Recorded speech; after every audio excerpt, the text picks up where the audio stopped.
Dear students, greetings for the day. Today we will study Vedic period in history of design India.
And ritual concerned.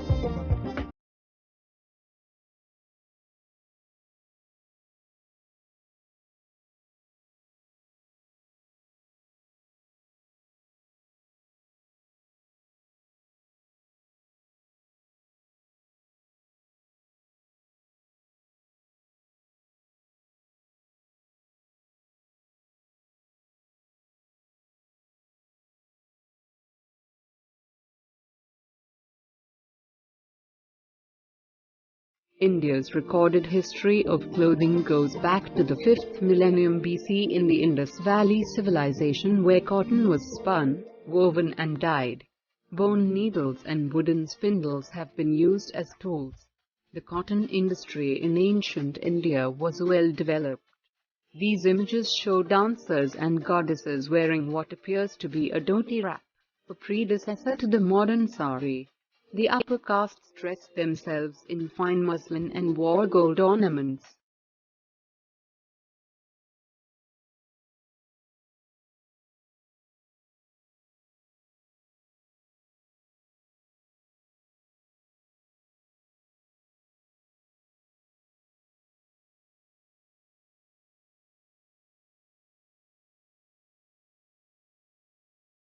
Vedic 1500 and 500 BC. The garments, a single cloth wrapped around the whole body and draped over the shoulder. People used to wear the lower garment called parana, which was pleated in front and used to tie with a belt called mekhala, and an upper garment called utraya, covered like a shawl, which they used to remove during summer.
lower strata.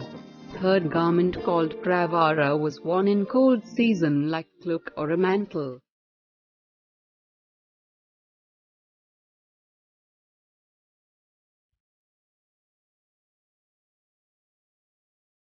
This was general garb of both sexes and varied only in size and in the manner of wearing. Of poor people, sometimes the lower garment was a mere loincloth, but of rich was up to feet. In many sculptures, the lower cloth is pleated in front and held with a long girdle. Sometimes the girdle appears to the end of cloth itself. This might have been the precursor of the modern sari. Sometimes the end of the cloth was drawn between the legs and fastened at the back in the manner of dhoti. Stitching was not unknown, as is evident from the depiction of women in jackets and bodices.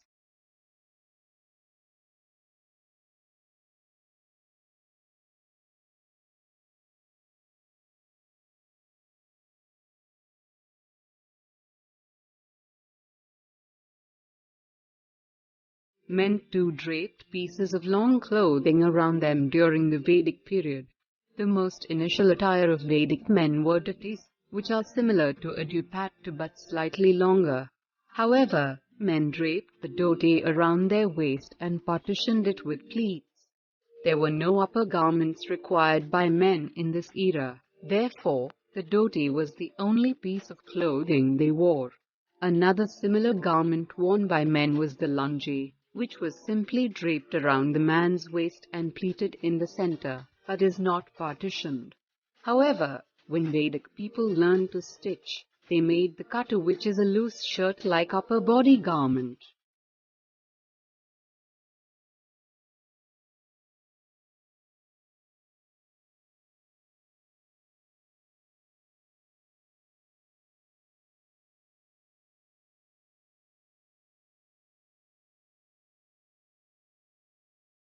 As the Vedic people were in the initial stages of stitching clothes, the easiest piece of clothing for women was the sari.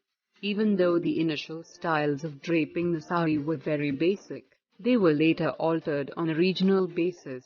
However, the most common manner of draping the sari was wrapping one end of the cloth around the waist and throwing the other end over the shoulder, covering the bust area. A blouse or a choli was later incorporated as a part of the sari, as an upper body garment with sleeves and a neck. A sari is known to be the most elegant woman's clothing in the Indian culture. Another similar type of Vedic clothing is the dupatta, which is the smaller version of the sari.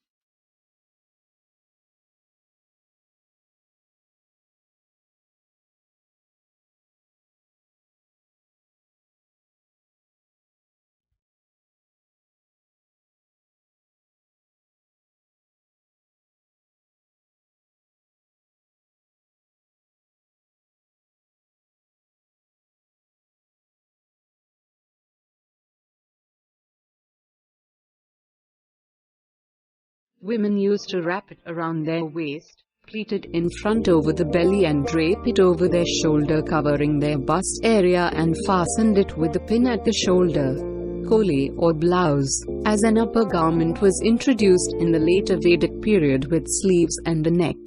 A new version of sari, little smaller than sari, called dupatta, was also incorporated later, and it was used to wear along with ghagara, frill skirt up to feet. Most initial attires of men in those times were dhoti and lungi. A dhoti is from 4 to 6 feet long white or color strip of cotton.